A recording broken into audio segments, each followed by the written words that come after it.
What I'd like to show you today is something in the way of an experiment. Today's its debut. It's a demonstration of augmented reality. And the visuals you're about to see are not pre-recorded. They are live and reacting to me in real time. I like to think of it as a kind of technological magic. So, fingers crossed, and keep your eyes on the big screen. Augmented reality is the melding of the real world with computer-generated imagery. It seems the perfect medium to investigate magic and ask why in a technological age we continue to have this magical sense of wonder. Magic is deception, but it is a deception we enjoy. To enjoy being deceived, an audience must first suspend its disbelief. It was the poet Samuel Taylor Coleridge who first suggested this receptive state of mind. I try to convey a semblance of truth in my writing, to produce for these shadows of the imagination a willing suspension of disbelief that, for a moment, constitutes poetic faith. This faith in the fictional is essential for any kind of theatrical experience. Without it, a script is just words. Augmented reality is just the latest technology. And sleight of hand is just an artful demonstration of dexterity. We are all very good at suspending our disbelief. We do it every day while reading novels, watching television, or going to the movies. We willingly enter fictional worlds where we cheer our heroes and cry for friends we never had. Without this ability, there is no magic.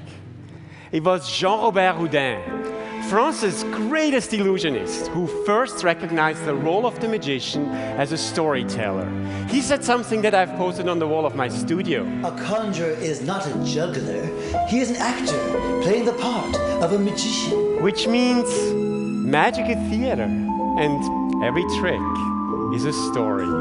The tricks of magic follow the archetypes of narrative fiction. They are tales of creation and loss, death and resurrection, and obstacles that must be overcome. Now, many of them are intensely dramatic.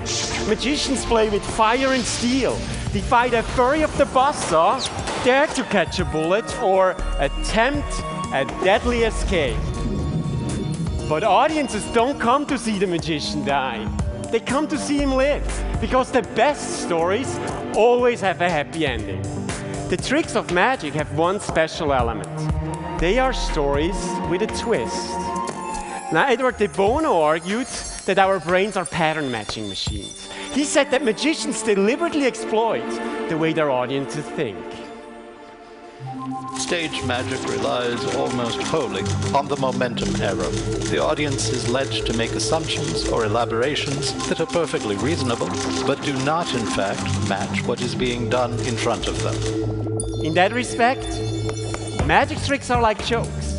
Jokes lead us down a path to an expected destination. But when the scenario we have imagined suddenly flips into something entirely unexpected, we laugh. The same thing happens when people watch magic tricks. The finale defies logic, gives new insights into the problem, and audiences express their amazement with laughter. It's fun to be fooled. One of the key qualities of all stories is that they are made to be shared. We feel compelled to tell them. When I do a trick at a party, that person will immediately pull their friend over and ask me to do it again. They want to share the experience. That makes my job more difficult because if I want to surprise them, I need to tell a story that starts the same but ends differently.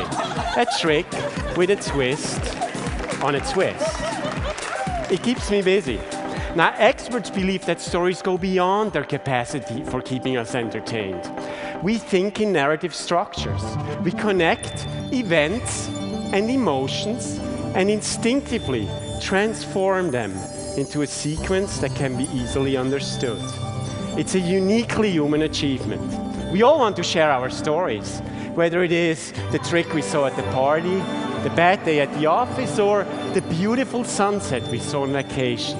Today, thanks to technology, we can share those stories as never before by email, Facebook, blogs, tweets, on TED.com. The tools of social networking. These are the digital campfires around which the audience gathers to hear our story.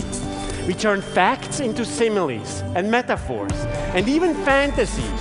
We polish the rough edges of our lives so that they feel whole. Our stories make us the people we are, and sometimes the people we want to be. They give us our identity and a sense of community.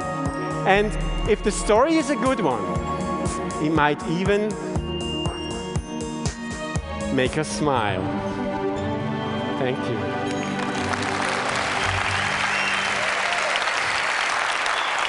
Thank you.